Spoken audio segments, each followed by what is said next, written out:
Welcome to Legal Marketing Minutes, where I share short bursts of current marketing news and advice. I'm your host, Nancy Myrland. If we haven't met, I'm a marketing, business development, content, social, and digital media speaker, trainer, and advisor for lawyers and legal marketers and mid to large-size law firms.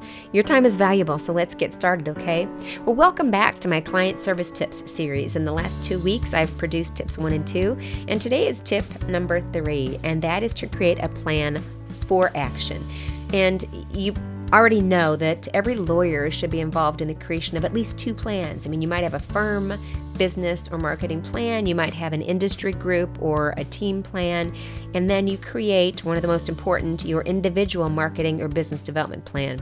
But one of the most important is your plan for action with every client. Now, is this different than a plan of action?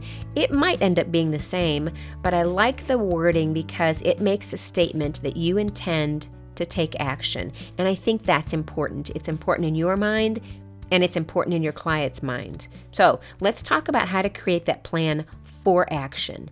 In these plans, I want you to show how you are going to tackle their project. And some people will say, oh, that's a letter of engagement. Well, it is, but isn't that such a formal thing? We need to have that letter of engagement. We need to get agreement. But I also want you to turn that into a plan for action that you share with and draft with your client. I want you to summarize the scope of the project. I want you to summarize your client's goals. I want you to summarize the steps you intend to take that will help that project be successful. Not necessarily that the outcome is a win, because of course lawyers can't guarantee that, but that these are the steps you intend to take for a successful project. This is what helps it become a plan for action next. I want you to add a timeline. And I want to be very specific, not just in the next 6 months, we intend to do X, Y, and Z.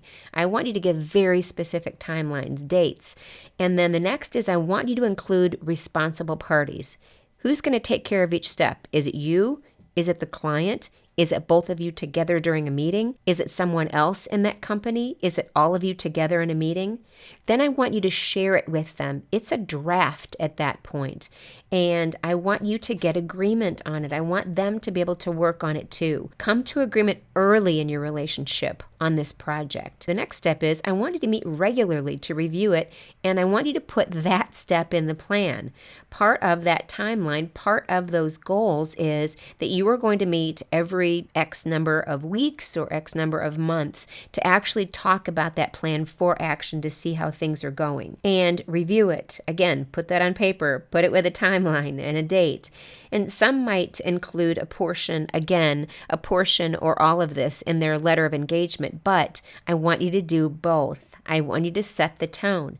I want you to be the one. I always want you to be the one. I want you to distinguish yourself by showing your client how organized, assertive, and confident you are about what needs to be done, and that you are paying attention to, you are listening to their needs and their goals, and you are setting out to make sure everything is finished exactly how they would like for it to be finished as far as the project is concerned. All right, don't forget, be the one, create a plan for action. Well, that's it for today's Legal Marketing Minutes. Do me a favor and let me know your thoughts about the creation of these plans. If you're listening on a platform where you can leave a comment, please do so, as I'd love to hear from you. Do you create these plans with your clients? If not, you can always find me on my blog at myrlandmarketing.com, which is MYRLAND marketing.com. Also, if you're connected to the legal profession already, I invite you to join my Facebook group where we discuss marketing, business development, content, social and digital media. And you can find that by going to Facebook and by searching for Social Media for Lawyers and Legal Marketers with Nancy Myrland. Ooh, that's a mouthful. When you do, let me know this is how you found out about the group.